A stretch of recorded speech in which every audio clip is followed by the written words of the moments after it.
ಸತ್ಯ ಯುನಿಲೆಟ್ ಅಲ್ಲಿ full Moon sale June 29 ಒಂದು ದಿನ ಮಾತ್ರ. ಸತ್ಯ ಯುನಿಲೆಟ್. ಬಿಡದಿ ಟೌನ್ಶಿಪ್ ಯೋಜನೆ ರಾಜ್ಯ ರಾಜಕೀಯದಲ್ಲಿ ಕಿಚ್ಚು ಹಚ್ಚಿದೆ. ಬಿಜೆಪಿ ಜೆಡಿಎಸ್ ನಾಯಕರು ಯೋಜನೆಗೆ ವಿರೋಧ ಮಾಡಿದ್ರೆ ಸಿಎಂ ಡಿಕೆಶಿ ಮಾಡಿಯೇ ಸಿದ್ಧ ಅಂತಿದ್ದಾರೆ.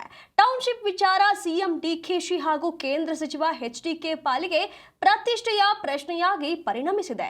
ಈ ಮಧ್ಯೆ ಎಚ್ಡಿಕೆ ಸಿಎಂ ಡಿಕೆಶಿಗೆ ಮತ್ತೆ ಪಂಥಾಹ್ವಾನವನ್ನ ನೀಡಿದ್ದಾರೆ. ಈ ಕುರಿತ ಕಂಪ್ಲೀಟ್ ರಿಪೋರ್ಟ್ ಇಲ್ಲಿದೆ.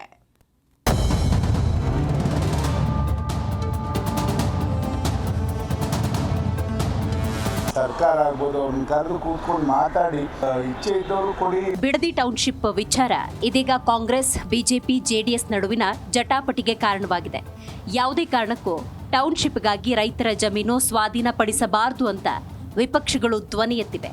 ಈ ಮಧ್ಯೆ ಹೋರಾಟ ವೈಯಕ್ತಿಕ ಪ್ರತಿಷ್ಠೆಯ ಭಾಗವಾಗಿ ಮಾರ್ಪಾಡಾಗಿದೆ. ಬಿಡದಿ ಟೌನ್ಶಿಪ್ ವ್ಯಾಪ್ತಿಗೆ ಒಟ್ಟು 9 ಕಂದಾಯ ಗ್ರಾಮಗಳು ಬರ್ತಾ ಇದ್ದು, ಈಗಾಗಲೇ 3 ಗ್ರಾಮಗಳ 518 ಎಕರೆ ಭೂ ಸ್ವಾಧೀನಕ್ಕೆ ಸರ್ಕಾರ ಅಂತಿಮ ಅಧಿಸೂಚನೆ ಹೊರಡಿಸಿದೆ. ಕೆಂಪಯ್ಯನಪಾಳ್ಯ, ಮಂಡಲಹಳ್ಳಿ ಹಾಗೂ ವಡೇರಹಳ್ಳಿ ಗ್ರಾಮಗಳ 754 ರೈತರ ಜಮೀನು ಸ್ವಾಧೀನ ಪ್ರಕ್ರಿಯೆಗೆ ಚಾಲನೆ ಸಿಕ್ಕಿದೆ. ಸಿಎಂ ಡಿಕೆಶಿಗೆ ಎಚ್ಡಿಕೆ ಮತ್ತೊಂದು ಪತ್ರ. ಚರ್ಚೆಗೆ ಬರುವಂತೆ ಸಿಎಂಗೆ ಆಹ್ವಾನ.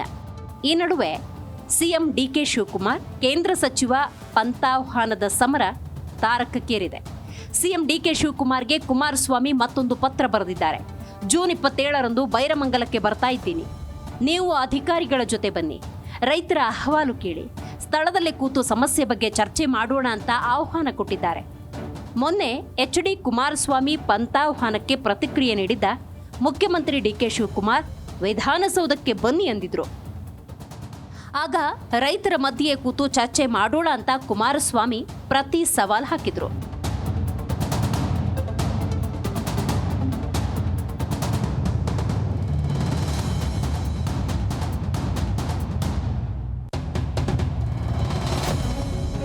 ಬಿಡದಿ ಹೋರಾಟದ 2ನೇ ಹಂತಕ್ಕೆ ಬಿಜೆಪಿ ಕೂಡ ಸಿದ್ಧತೆ ನಡೆಸಿದೆ. ರಾಜ್ಯದ ರೈತರ ಹಿತದೃಷ್ಟಿಯಿಂದ ದೊಡ್ಡ ಮಟ್ಟದ ಹೋರಾಟ ನಡೆಸುತ್ತೇವೆ ಅಂತ ಆರ್ ಅಶೋಕ್ ರಾಜ್ಯ ಸರ್ಕಾರದ ವಿರುದ್ಧ ಗುಡುಗಿದ್ದಾರೆ. ಸರ್ಕಾರ ರೈತರ ಭಾವನೆಗಳಿಗೆ ಸ್ಪಂದಿಸಬೇಕು ಅಂತ ಒತ್ತಾಯಿಸಿದ್ದಾರೆ. ಬಿಡದಿ ಪ್ರಾಜೆಕ್ಟು ಕುಮಾರಸ್ವಾಮಿ ಮಾಡಿದ್ದು ಅಂತ ಹೇಳ್ತೀರಾ? ಅವ್ರು ಕೈ ಬಿಟ್ಟರು ಅಂತ ಅವರೇ ಹೇಳ್ತಾರೆ. ನೀವ್ಯಾಕೆ ಅವ್ರು ಕೈ ಬಿಟ್ಟಿದ್ದ ಪ್ರಾಜೆಕ್ಟ್ ನೀವ್ಯಾಕೆ ತಗೊಂತೀರಾ?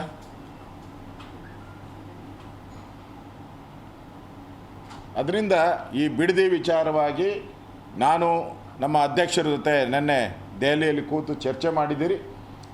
ನಾವು ಇನ್ನೊಂದು 2ನೇ ಹಂತದ ಒಂದು ಹೋರಾಟವನ್ನು ನಾವು ಶುರು ಮಾಡ್ತಾಯಿದ್ದೀನಿ. ನಾನು ಈಗಾಗಲೇ 3 ಬಾರಿ ಹೋಗಿದ್ದೀನಿ. ಯಾರೂ ಅಷ್ಟು ಬಾರಿ ಹೋಗೇ ಇಲ್ಲ. ನಾನೇ ಹೈಯೆಸ್ಟ್ 3 ಬಾರಿ ಹೋಗಿರೋದು. 3 ಬಾರಿ ನಾನು ಹೋಗಿದ್ದೀನಿ ವಿರೋಧ ಪಕ್ಷದ ನಾಯಕನಾಗಿ. 2ನೇ ಹಂತದ ನಮ್ಮ ಹೋರಾಟ ನಾವು ಶುರು ಮಾಡ್ತಾ ಇದ್ದೀವಿ. ಇನ್ನೊಂದು ಕಡೆ ಜೆಡಿಎಸ್ ಕೂಡ ಸರ್ಕಾರದ ವಿರುದ್ಧ ಕಿಡಿಕಾರಿದೆ. ರೈತರನ್ನ ವಿಶ್ವಾಸಕ್ಕೆ ತೆಗೆದುಕೊಳ್ಳದೆ ಭೂ ಸ್ವಾಧೀನ ಮಾಡೋದು ಸರಿಯಲ್ಲ ಅಂತ ಜೆಡಿಎಸ್ ನಾಯಕ ಸುರೇಶ್ ಬಾಬು ಆಕ್ರೋಶ ಹೊರಹಾಕಿದ್ದಾರೆ. ಇಚ್ಛೆ ಇರುವ ರೈತರಿಂದ ಮಾತ್ರ ಜಮೀನು ಪಡಿಬೇಕು ಅಂತ ಆಗ್ರಹಿಸಿದ್ದಾರೆ.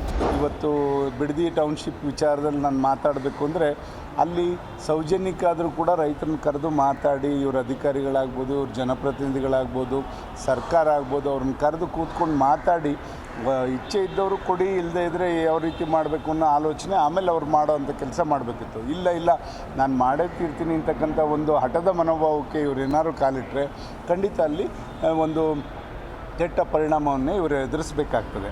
ಇವ್ರ ನಡೆ ಆ ರೀತಿ ಇರ್ತಕ್ಕಂಥದ್ದನ್ನ ಒಟ್ಟಿನಲ್ಲಿ ಬಿಡದಿ ಟೌನ್ಶಿಪ್ ಈಗ ಅಭಿವೃದ್ಧಿ ವಿರುದ್ಧ ರೈತರ ಹಕ್ಕುಗಳ ಹೋರಾಟ ಮಾತ್ರವಲ್ಲ, ಕಾಂಗ್ರೆಸ್ ಬಿಜೆಪಿ ಜೆಡಿಎಸ್ ನಡುವಿನ ರಾಜಕೀಯ ಪ್ರತಿಷ್ಠೆಯ ಕಣವಾಗಿ ಮಾರ್ಪಾಡಾಗಿದೆ.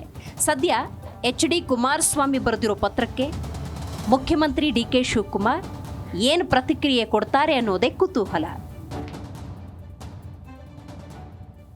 News desk, G Kannada news.